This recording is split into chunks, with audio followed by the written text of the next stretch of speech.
نحمده ونصلي على رسوله الكريم بسم اللہ الرحمن الرحیم۔ صرف 5 منٹ کا مدرسہ قرآن و حدیث کی روشنی میں 2 شوال المکرم۔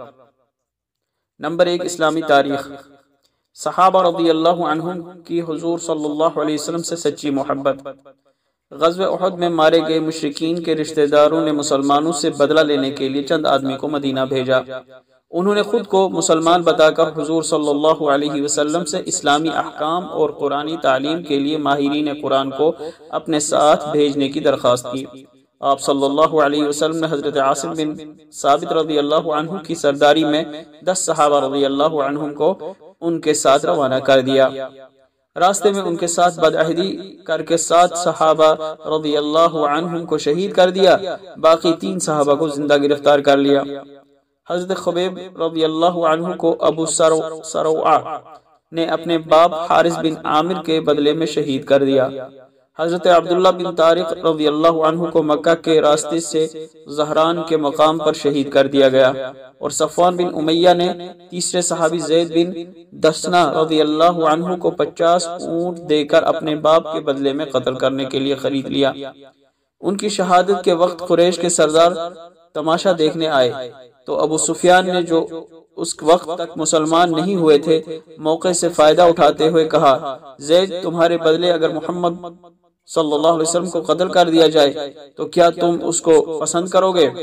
حضرت زید رضی اللہ عنہ نے کہا، خدا کی قسم مجھے اپنی جان کے بدلے حضور صلی اللہ علیہ وسلم کو کانٹا چبھنا بھی گوارا نہیں۔ یہ جواب سن کر ابو سفیان نے کہا، میں نے محمد صلی اللہ علیہ وسلم کے ساتھیوں جیسی محبت کرنے والا کہیں نہیں دیکھا۔ اس کے بعد حضرت زید رضی اللہ عنہ کو بھی شہید کر دیا گیا۔ نمبر 2، حضور صلی اللہ علیہ وسلم کا معجزہ، درخت کا تھوڑی ہی مدت میں پھل دینا۔ حضرت سلمان فارسی رضی اللہ عنہ ایک یہودی کے غلام تھے، اسلام قبول کرنا چاہتے تھے۔ جب ان کے آقا کو یہ بات معلوم ہوئی تو اس نے ایک شرط لگائی کہ اتنے کھجور کے درخت لگاؤ اور ان کی دیکھ بھال کرو، جب وہ پھل دینے لگیں تب تم آزاد ہو۔ جب یہ بات رسول اللہ صلی اللہ علیہ وسلم تک پہنچی تو آپ صلی اللہ علیہ وسلم نے خود اپنے مبارک ہاتھوں سے وہ درخت لگائے، جس کی برکت سے وہ درخت صرف 1 سال کی مدت میں پھل دینے لگے، حالانکہ کھجور کا درخت اتنی کم مدت میں پھل نہیں دیتا۔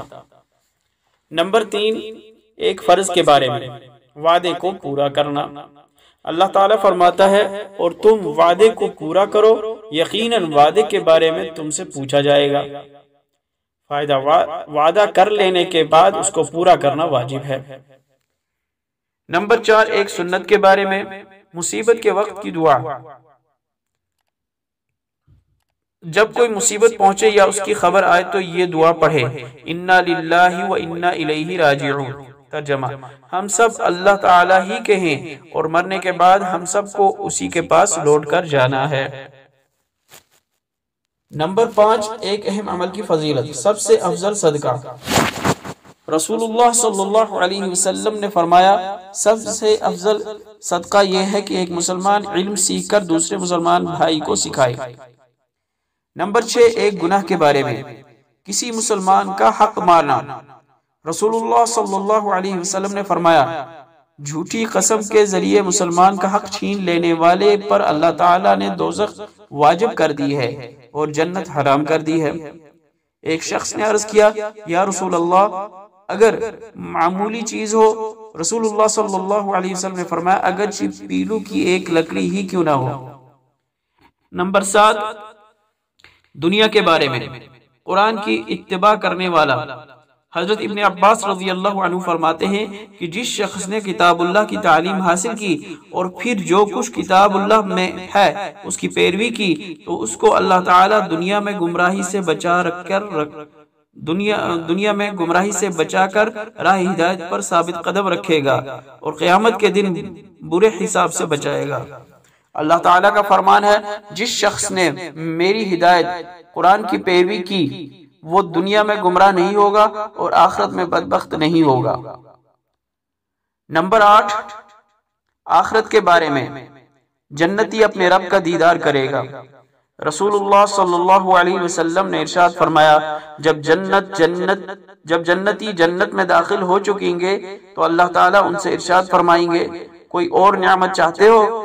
تو وہ عرض کریں گے کیا آپ نے ہمارے چہرے بارونق نہیں کیے؟ کیا آپ نے ہمیں جنت میں داخل نہیں کیا؟ اور کیا دوزخ سے ہمیں نجات نہیں بخشی؟